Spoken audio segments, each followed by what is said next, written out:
जरीना एक जिज्ञासु फेरी है जिसे कुछ ना कुछ इन्वेंशन करना अच्छा लगता है। हालांकि वे एक डस्ट कीपर फेरी है, लेकिन इस काम को करने में उसका मन नहीं। एक दिन डस्ट इकट्ठी करते हुए वे गोल्डन डस्ट को अपने बालों पर गिराती है और डस्ट की वजह से उसके हेयर हवा में उड़ने लगते हैं और सब फेरीज को उसकी हरकतों पर अजीब सा लगता है। तभी वहाँ पर फेरी गेरी आते हैं और वे जरीना को ब्लू डस्ट के बारे में बताते हैं जो बहुत ज़्यादा पावरफुल होती है। उसकी एक बूंद से बहुत सारी गोल्डन डस्ट बन जाती है। इस गोल्डन डस्ट की वजह से ही सब फेरीज को उड़ने की पावर मिलती है। जरीना फेरी गेरी से कहती है कि क्या पिंक पर्पल डस्ट क्रिएट नहीं हो सकती। तब फेरी गेरी उसे समझाते हैं कि ऐसा करना खतरनाक हो सकता है। नेक्स्ट सीन में हम जरीना को गोल्डन डस्ट के साथ एक्सपेरिमेंट करते हुए देखते हैं। उसके बालों में अटकी हुई ब्लू डस्ट की वजह से वे बहुत ज़्यादा खुश होती है। वे ब्लू डस्ट से एक्सपेरिमेंट करती है जो सक्सेसफुल होता है और इस एक्साइटमेंट में वे टिंकर बेल को भी अपने रूम में बुलाती है ताकि वे अपना एक्सपेरिमेंट उसको भी दिखा सके। उसके बाद वे ऑरेंज डस्ट बनाती है जिससे बेंडिंग लाइट क्रिएट हो जाती है और इस इन्वेंशन को करने के बाद वे दूसरा इन्वेंशन करती है और वे पर्पल डस्ट से तेज हवा चला सकती थी।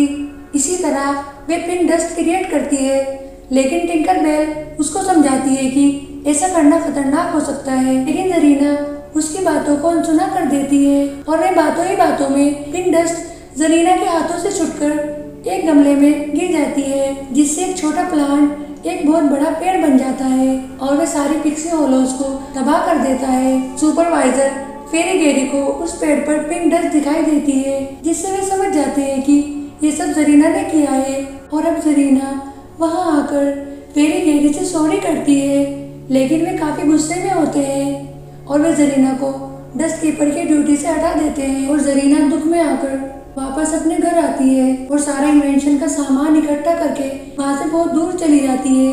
उसके एक साल बाद पिक्सी होलोज को सारे सीजन्स को अच्छे से सजाया जाता है और सारी फेरीज अपना परफॉर्मेंस पेश करती हैं। वे टिंकर बेल और उसकी फ्रेंड्स जरीना को देखते हैं जो पूरे हॉल में पिंक डस्ट गिराते हुए दिखाई देती है।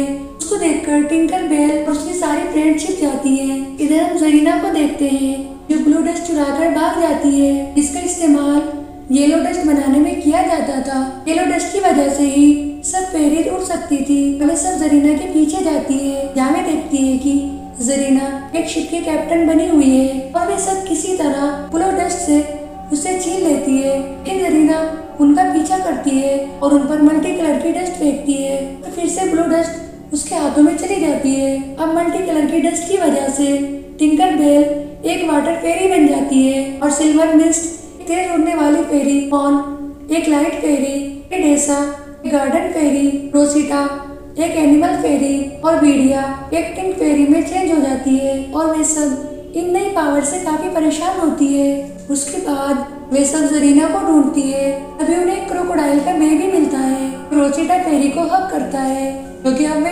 एनिमल फेरी बन चुकी थी। तब सिल्वर मिस्ट फेरी उड़कर शिप को देखती है जो वहाँ से काफी दूर जा चुका था और वे सब क्रोकोडाइल के बेबी के अंडे के छिलके से एक बोट बनाती है और सिल्वर फेरी तेजी से उड़कर उसे खींचती है और अब वे सब शिप पर पहुंच जाती है जहाँ जरीना उन पायलट्स के साथ चाय पीती होती है और वे सब आपस में डिस्कस करते हैं कि किस तरह जरीना उनसे मिली थी और वे उसके जरिए इस पूरे शिप को आने वाले हैं। शिप एक स्कूल लॉक पर पहुंच जाती है जहाँ फेरीज पायलट के कैंप को ढूंढती है। तब उन्हें एक मिस्टीरियस मिलता है जिसमें जरीना ब्लू डस्ट की हेल्प से गोल्डन डस्ट क्रिएट करने वाली थी। फेरीज ब्लू डस्ट को पाने की कोशिश करती है लेकिन कामयाब नहीं हो पाती।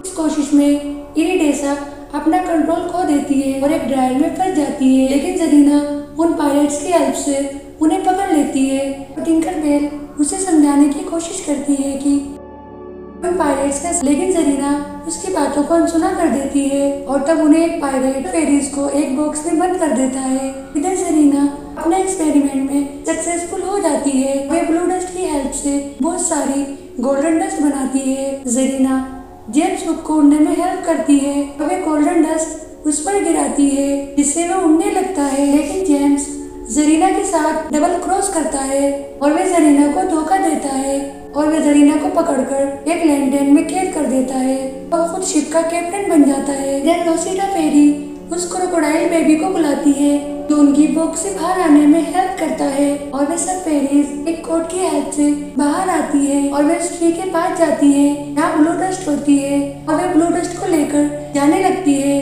तभी जेम्स उन्हें रोकता है और वे उन्हें धमकी देता है कि अगर उन्होंने ब्लू डस्ट वापस नहीं की तो वे जरीना को मार देगा। वे जरीना की जान बचाने के लिए ब्लू डस्ट वापस उसी जगह रख देती है। जेम्स उस गोल्डन डस्ट की वजह से उस शिप को उड़ाने लगता है और वह सेकंड स्टार पर पहुंचना चाहता है ताकि वे पूरी दुनिया पर अपना कब्जा कर सके। वह जरीना को पानी में फेंक देता है। अब सब फेरीज उसे बचाती हैं और जरीना उनसे माफी मांगती है और वे सब मिलकर कैप्टन हुक को रोकने की कोशिश करती हैं। जरीना कैप्टन से ब्लू डस्ट छीनने की कोशिश करती है और इस काम में बेबी क्रोकोडाइल भी उनकी हेल्प करता है। इस फाइट के बीच में सब फेरीज को पकड़ लेते हैं सिवाय जरीना के।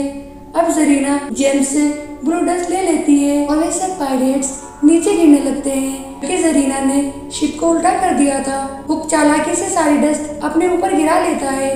वे उड़ने लगता है किसी फेरीज की तरह और अब वे सेकंड स्टार तक पहुंचने ही वाला होता है कि जरीना उसे रोकने की कोशिश करती है।